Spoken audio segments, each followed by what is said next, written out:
Good morning students. Economics की class में chapter number 14 national income. Okay, तो हम पढ़ रहे थे लेसन 14 है।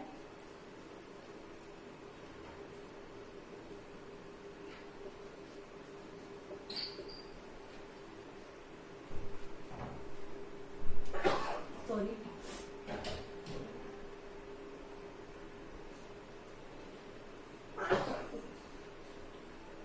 नेशनल इनकम,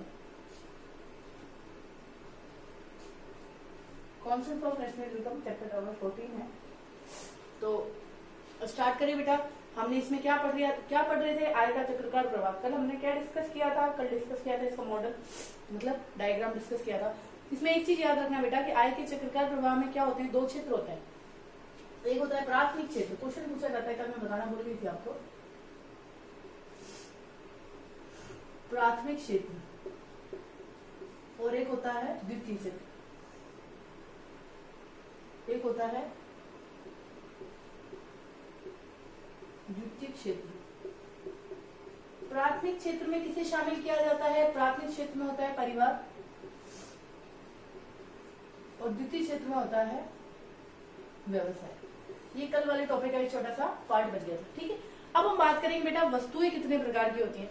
जैसे उपभोग वस्तुएं क्या होती है, पूंजीगत वस्तुएं क्या होती है, अंतिम वस्तुएं क्या होती है, इन सबके बारे में डिस्कस करेंगे। ठीक है बेटा, आय का चक्राकार प्रवाह क्लियर हो गया होगा। यहाँ पे अपने कल किया था, एक तो होता है परिवार और एक साइड क्या होता है बिजनेस, मतलब व्यापार। उसके बाद जो परिवार होता है, परिवार से एक बार रिवाइज करा रही हूँ बेटा थोड़ा सा। परिवार जो होता है, परिवार से भूमि, पूंजी, श्रम और उद्यमी किसके पास जाता है? व्यवसाय के पास। व्यवसाय इसके बदले इसे क्या देता है? लगान, और पूंजी के बदले देगा ब्याज, श्रम के बदले मजदूरी और उद्यमी के बदले लाभ। उसके बाद परिवार जो क्षेत्र होता है वो क्या करता है? यहाँ पर उपभोग व्यय देता है और इसके बदले वही से वस्तु व सेवाएं देता है। ठीक है, ये बंद अर्थव्यवस्था की बात है। इसमें दो क्षेत्र होते हैं, एक होता है प्राथमिक क्षेत्र जिसे बोलते हैं परिवार, और दूसरा होता है द्वितीय क्षेत्र, उसे बोलते हैं व्यवसाय। ठीक है, अब हम बात करते हैं नेक्स्ट की कि वस्तुएं, वस्तुओं के प्रकार क्या होते हैं। सबसे पहले बात करें उपभोग वस्तुएं। ऐसे ही पूछा जाएगा डायरेक्ट क्वेश्चन, उपभोग वस्तुएं पूंजीगत वस्तुओं में क्या अंतर है? उपभोग वस्तुएं क्या होती हैं, पूंजीगत वस्तुएं क्या होती हैं? ठीक है, तो पहली बात करते हैं अपन उपभोग वस्तुओं में।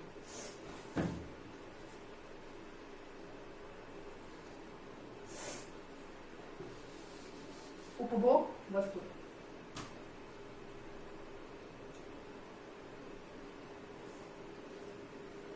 फर्स्ट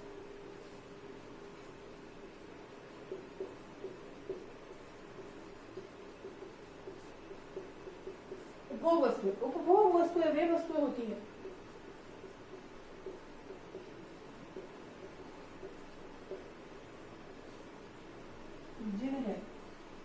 जिन्हें क्या करते हैं, या जिनका लिख लो, कोई सी भी लैंग्वेज लिख लो, जिनका पूरा उपभोग क्या किया जाता है? पूरा उपभोग कर लिया जाता है खरीदने के बाद ही। उपभोग खरीदने के बाद ही कर लिया जाता है। समझ आया बेटा? क्या करते हैं? पूरा का पूरा उपभोग, अर्थात जो उपभोक्ता की आवश्यकताओं को क्या करती है? पूर्ण रूप से संतुष्ट करती है। मतलब ऐसी वस्तु, जैसे अपन एग्जाम्पल से समझते हैं। फिर आप ब्रेड लेके आए, ठीक है, तो ब्रेड को आप लाए और उसे हमने क्या किया? खा लिया।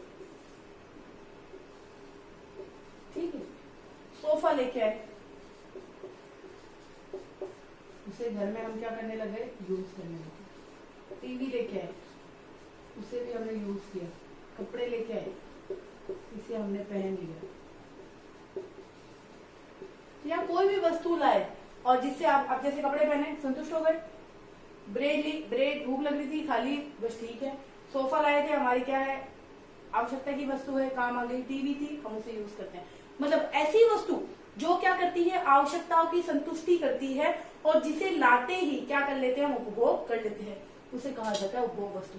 जिसका उपयोग कच्चे माल के रूप में नहीं किया जाता है, मतलब कि जिस वस्तु का उपयोग अन्य वस्तु के उत्पादन में नहीं किया जाता है, जिसका उपयोग अन्य वस्तु के उत्पादन में नहीं किया जाए वह वस्तु कौन सी कहलाती है? उपभोग वस्तु कहलाती है। समझ आया बेटा? उपभोग वस्तु वह वस्तु होती है जो कि लाते ही सीधा उपभोक्ता द्वारा उपयोग की कर ली जाती है। पहली बात, उपभोक्ता लेके आया, उसे काम में ले लिया, दैट मीन्स उपभोग वस्तु। दूसरी चीज, वो उपभोक्ता की आवश्यकताओं को पूरा करती है, ठीक है, ये भी बात हो गई। तीसरी चीज कि यह कच्चे माल के रूप में उपयोग नहीं की जाती है, मतलब कोई वस्तु को बनाने के लिए रॉ मटेरियल के रूप में उसका उपयोग कभी नहीं किया जाता है, ये बात भी होगी। चौथी बात, इसका लाते ही क्या करेंगे हम? सीधा का सीधा उपयोग कर लेंगे, ठीक है। मतलब कि ये जो वस्तु है इसे रॉ मटेरियल के रूप में उपयोग नहीं किया जाता है, किसी भी उत्पादन के कार्य में इसका उपयोग नहीं किया जाता है, उसे कहते हैं उपभोग वस्तु। एग्जाम्पल आप दे सकते हो, ब्रेड लेके आओ, उसे आप उपयोग कर लिया। अब देखो इसी की बात करें, कपड़े आपने लाया और पहन लिया, यही कपड़े जो हैं एक व्यापारी, जो किसका व्यापारी है? कपड़े का व्यापारी, क्या उसके लिए ये उपभोग वस्तु है? बिल्कुल नहीं।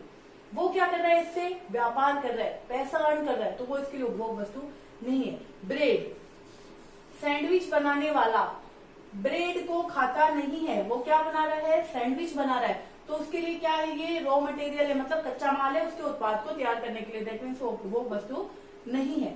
ये अगर हैंड टू हैंड उपयोग कर ली जाए तो ये हो गई उपभोग वस्तुएं, और ये हैंड टू हैंड उपभोग ना कर करके कच्चे माल के रूप में उपयोग की जाए और किसी वस्तु को बनाने में सहायक हो तो उसे उपभोग वस्तु नहीं कहेंगे, ठीक है, समझ आया?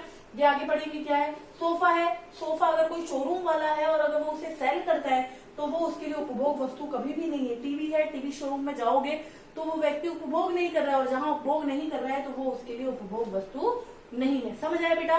तो उपभोग वस्तु समझ आ गई। जो वस्तु हम खुद क्या करते हैं? उपयोग करते हैं, उसे क्या कहा जाता है? उपभोग वस्तु कहा जाता है। समझ आया बेटा?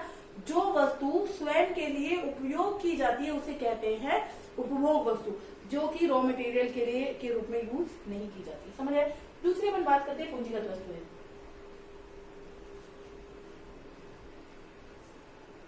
चलिए दूसरी बात करते हैं पूंजीगत वस्तु।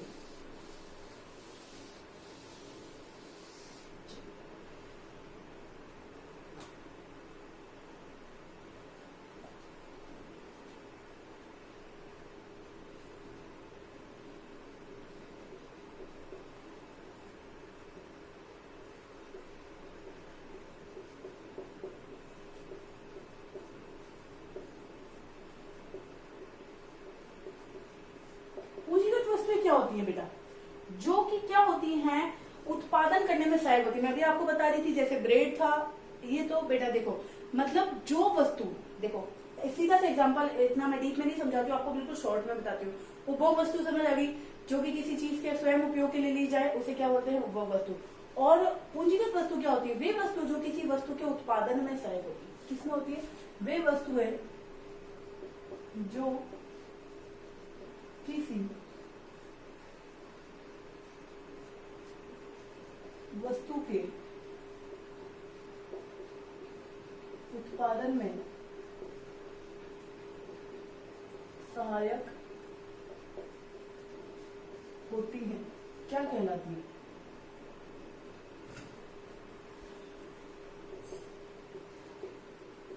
पूंजीगत वस्तुएं कहलाती हैं। जो कैसी होती हैं? टिकाऊ होती है। टिकाऊ मतलब कि लॉन्ग टाइम के लिए, जो कि टिकाऊ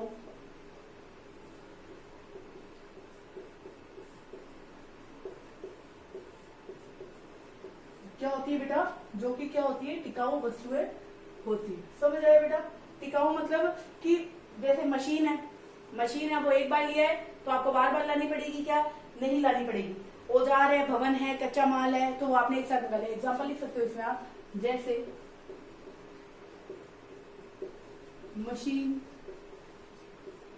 भवन, औजार, कच्चा माल आदि, बहुत सारी चीजें आ सकती है इसमें। आप जैसा आपका प्रोडक्शन है, जैसे आपका बिजनेस है उस हिसाब से अपन बात करेंगे। ठीक है बेटा, वे वस्तुएं जो किसी वस्तु के उत्पादन में सहायक होती है वो कौन सी कहलाती है? पूंजीगत वस्तु कहलाती है। ये वस्तुएं क्या होती है? टिकाऊ होती है। टिकाऊ मतलब एक बार खरीदने के बाद उसे पर डे हमें इन्वेस्टमेंट नहीं करना पड़ता है। आप एक बार मशीन लेके आ गए तो आपको रोज रोज नहीं लानी पड़ेगी। बिल्डिंग आपने खरीद ली तो आपको फिर से बिल्डिंग नहीं लेनी है, औजार एक ही बार खरीदने होते हैं, कच्चा माल एक बार मंगाते हैं, उसके बाद वो कई दिनों तक चलता है, तो इसे बोलते हैं हम पूंजीगत वस्तु है। उसके बाद हम बात करते हैं कि अंतिम वस्तु कौन सी होती है और मध्यवर्ती वस्तु है कौन सी होती है। ये हमने कौन कौन सी वस्तु पढ़ ली? उपभोग वस्तु और पूंजीगत वस्तु है। उपभोग वस्तु जो सीधे उपभोग कर ली जाए, पूंजीगत वस्तु है जो किसी अन्य वस्तु को बनाने में क्या होती है? सहायक होती है, जो कि टिकाऊ होती है और जिसे क्या होता है कि बार बार उस पर खर्च नहीं करना पड़ता है। ठीक है, अब हम बात करते हैं अंतिम वस्तु व मध्यवर्ती वस्तु की। चलिए देखिए,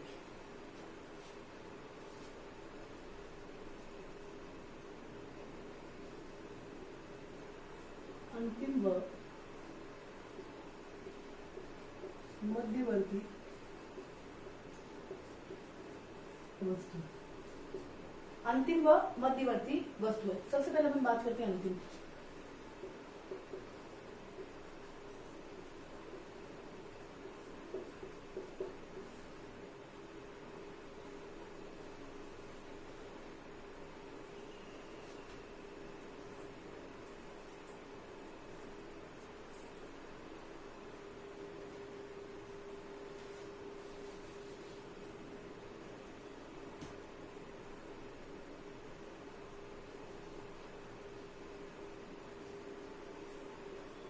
देखो बेटा, अंतिम वस्तु किसके जैसी होती है? उपभोग वस्तुओं के जैसी होती है। जैसे अपन बात करें तैयार भोजन, तैयार भोजन, भोजन बन गया, अब ये क्या है? लास्ट स्टेज है। अब इसे क्या करेंगे?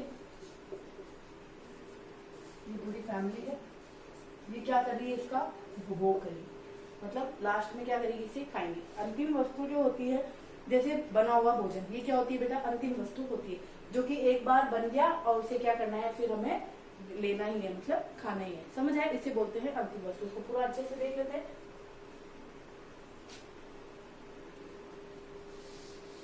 वे वस्तुएं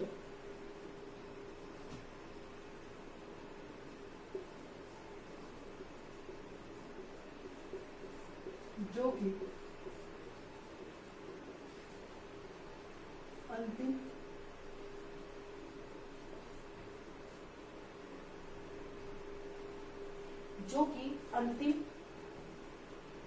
उपभोग के लिए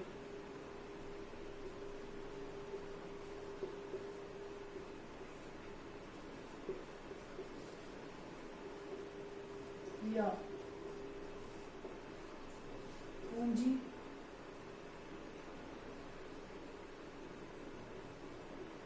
निर्माण, मतलब कोई भी पूंजी अपन बना रहे हैं के लिए उपयोग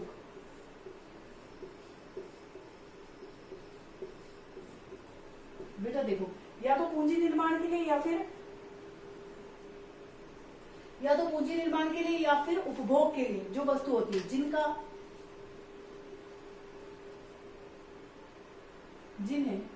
शॉर्ट में लिख देते हैं बेटा, जिन्हें पुनः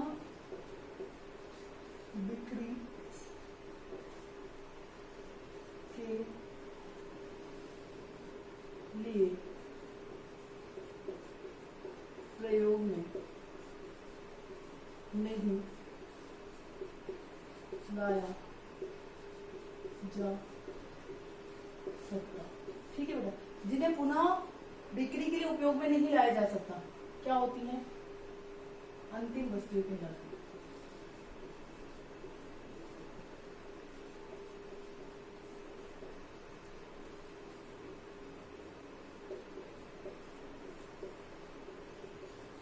जैसे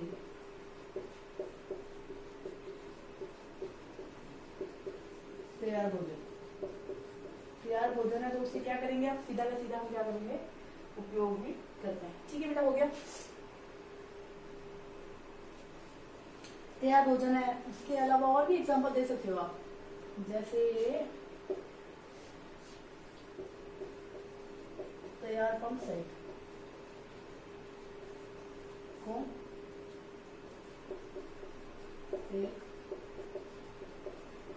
एक उत्पादक द्वारा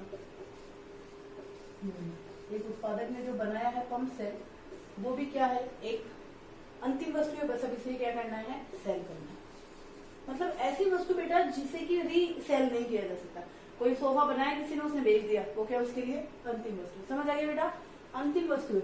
उसके बाद हम बात करें मध्यवर्ती वस्तु। मध्यवर्ती वस्तुओं का सीधा सीधा मतलब है रॉ मटेरियल, कच्चा माल। आगे पढ़ते हैं बेटा हम क्या होती है मध्यवर्ती वस्तु।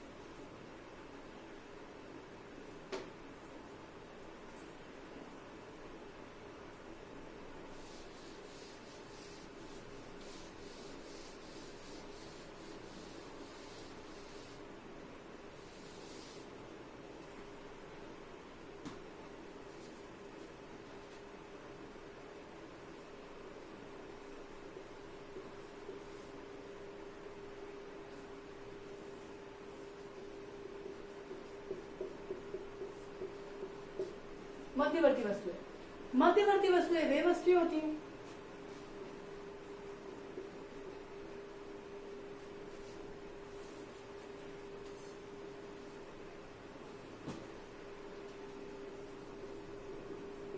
वे वस्तुएं जिनका प्रयोग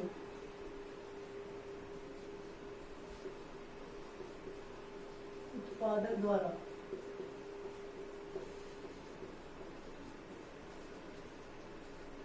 अन्य वस्तु को निर्मित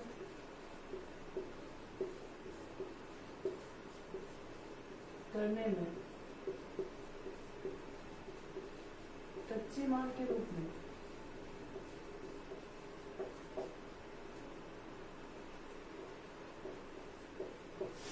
प्रयोग